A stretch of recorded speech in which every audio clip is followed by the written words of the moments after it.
Aloha, o Emily, na'uno I hanikia mo pepper pen no oko.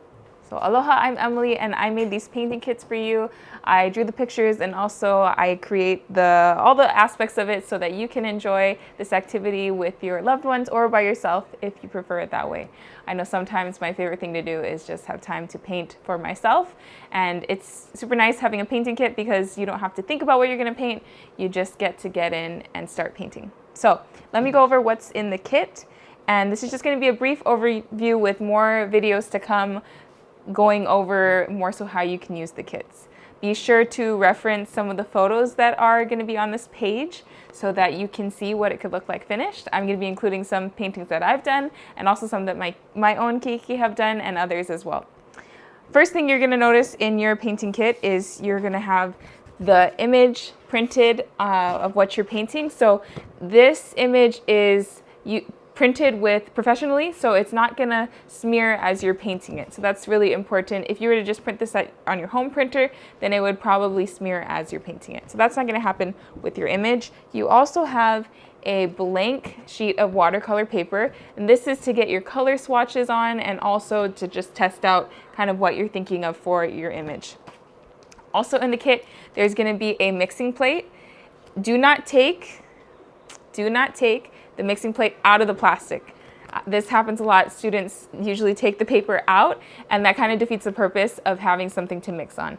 The plastic is what keeps, when you mix it, it's what keeps the paper, dry and then makes it so that you can reuse this many, many times, actually. And sometimes it's good to have multiple ones of these because if you're working on one painting and then you need to set it on the side, but you've already mixed some colors, you can just kind of save that. It doesn't take up a lot of space, and then you can start another one. So this is our watercolor dot card. This is all artist grade paint that I hand select and pour out myself. And so on every single card, there are going to be some colors that are different and some that are going to be the same. So the ones that are the same are going to be your ula ula, red, akala, pink, lena lena, yellow, oma'o ma'o, green, uli uli, blue, and ele ele, which is going to be like a neutral gray or close to black.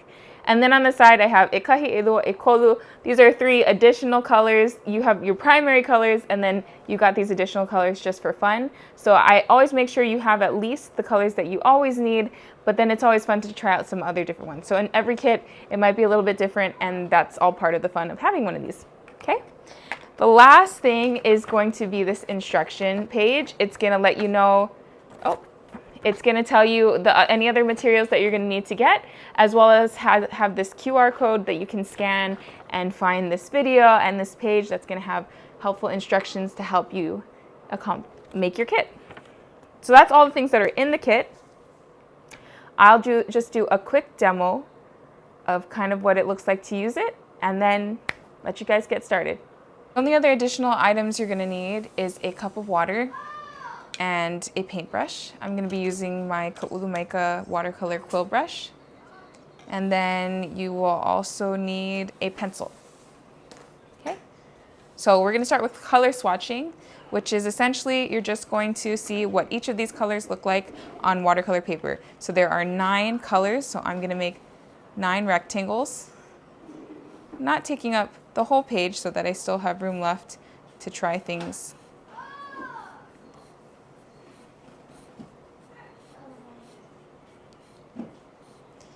There's 9 boxes, and I'm even going to do a couple squares, and I'll show you what those are for later. Maybe 4. Okay, so applying watercolor to paper is pretty simple. It involves using a little or a lot of water, and that's what's going to control how strong or how light your color is. So the more water you add, the lighter the color. The less water you use and the more pigment you have, then the stronger the color. So when you're doing your color swatching, it's good to get an idea of what both of those look like. So I'm going to dip my brush in water, put it in the color. You can even mix it on your plate to really spread it out well on your brush. And then go ahead and apply it to your paper. So you can see here, this is a pretty medium color red, not too dark, not too light. So what I can do is I can load up my brush with more paint to darken it on one side. I can also rinse off my brush and just apply water to lighten it on the other side. So as that dries, you're gonna see the darker, mid, and lighter ranges of this color. And you're just gonna repeat the process for all 9 of your colors.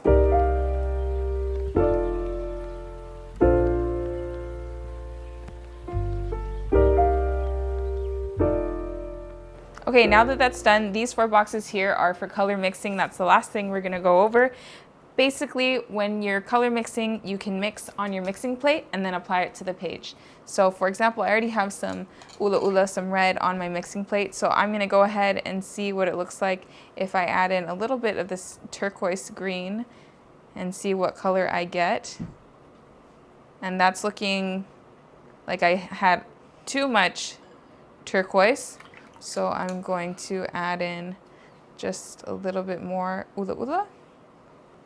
Okay, that's giving me a gray. Ooh, that's a nice gray. Okay, let's try another color. What about if I mix some of my Lena Lena, which there's 2 different kinds on this watercolor dot card. And let's say I want more of a green.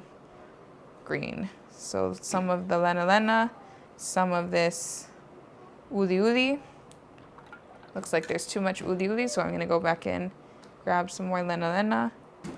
There we go. And that's making a very nice, bright green.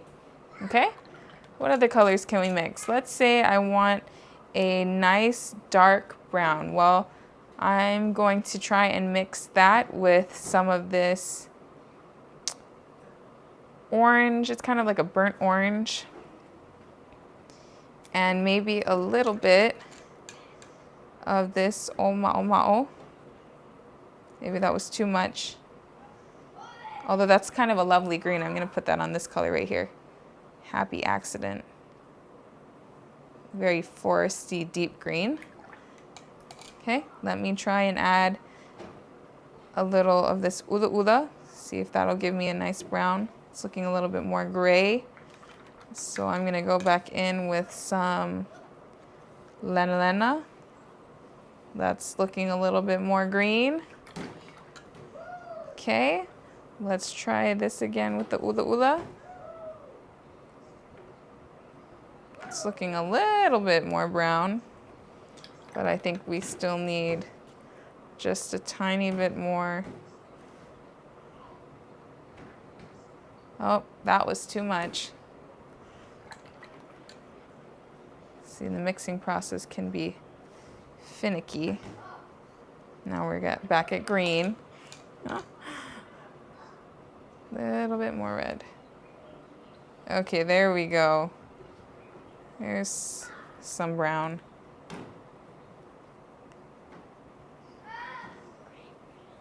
It's kind of a green brown, lacking in color. Let's see here. And there's kind of, that's a little bit of a better brown. A little bit of a rosy brown. Okay, so there you have it. Enjoy painting. Okay, so there you have it, all your colors.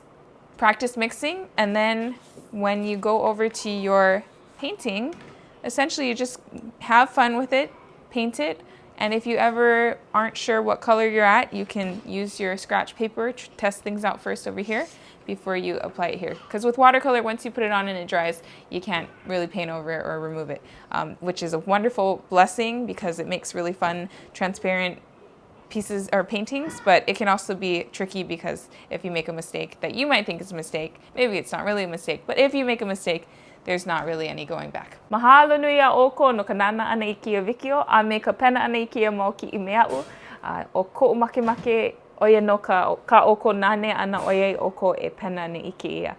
Mahalo. So thank you so much for watching this video and for also using our painting kits. I hope you have a good time painting. Enjoy it with your friends or just enjoy some alone time. Aloha.